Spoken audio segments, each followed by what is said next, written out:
Hi, I'm Dr. Chris. It's December, and I'm having a little trouble sleeping. I think it's because I'm worrying about the upcoming holiday season. Now, I love Christmas and all the reasons I celebrate the season. But last night, once again, I was having a hard time falling asleep. Admittedly, a highly caffeinated cappuccino wasn't helping. I started watching the Hallmark Christmas movie channel.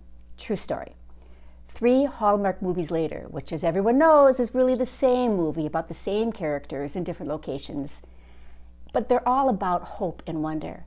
And so I began to wonder, how could I, just like those perfect characters, give the perfect gifts? Maybe I would have the merriest of Christmases then. And then at 2 a.m, a big light went off in my head, like a big Rudolph the Red-Nosed Reindeer light shining so bright on all my worries. And I knew then at 2 a.m. that I would never, could never, meet all of my crazy holiday expectations, especially the ones surrounding giving the perfect gifts. So I began to rewind and reflect on my favorite holiday movies. And this is what I learned from Rudolph and George Bailey and Charlie Brown. This is what I wanted to share. Stop focusing on the gift. First, focus on the act of giving.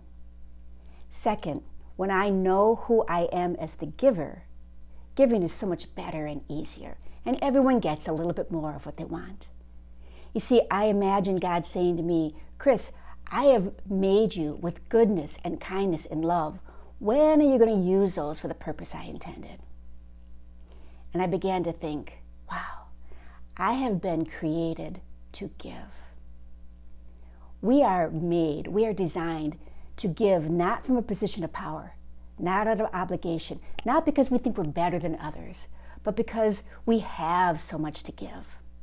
But sometimes in my innermost space, where I hold my self-worth, I'm tempted to give out of this feeling of emptiness, this feeling that says, give something in order to get something in return. But I'm not empty. I have this kind of rich inheritance from God, and so I am able to give so much to so many, to the whole world, and so are you. There are 4 things that I typically associate with gifts. And this year, I'm trying to think about them differently, and I wonder if you want to try this with me. 1, gift wrap. What are you trying to wrap up with your gift? Insecurities, frustrations, resentments, maybe childhood disappointments? Do you wonder, I wonder with this gift, will they forgive me, like me, love me? Gifts can't always make up for our past. This year, unwrap your outgrown childhood disappointments, beliefs, and expectations. This year, be present with your presence. 2, the gift card. The purpose of today's gift card is to make it easy for people to get what they want. So this year, I want to think of every gift I choose, even a sweater, as a kind of a gift card. So people open it and go, oh, this is just what I wanted. The meaning of the word gift is literally that which is given. That seems so obvious.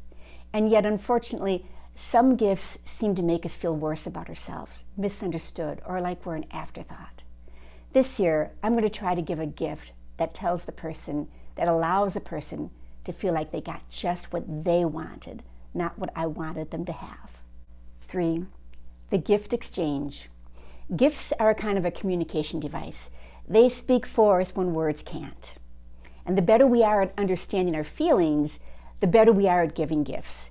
People who avoid their feelings avoid giving gifts, and most of the time they're not very good at it. So how do we express our feelings with a gift? Well, just like feelings, gifts come in a lot of different forms. Some come in the form of a box, some in the form of words of encouragement or time spent together, acts of kindness. The point is, we should give gifts in the form that our friends prefer, not the form that we like. As my husband has learned over 30 years, I like gifts that come in the form of a box. And he doesn't want another sweater. He prefers a gift in the form of time spent together, like watching old movies together. If you want your gifts to matter, give them in the manner that speaks the right language. Don't let your love get lost in translation. And 4, regifting. Regifting is definitely a good thing. I think that all gifts are a regift from what God already gave me, love. So if you regift, and come on, you know you do, make sure that you are rewrapping your gift in God's love, comfort, and joy. Giving is about more than the gift.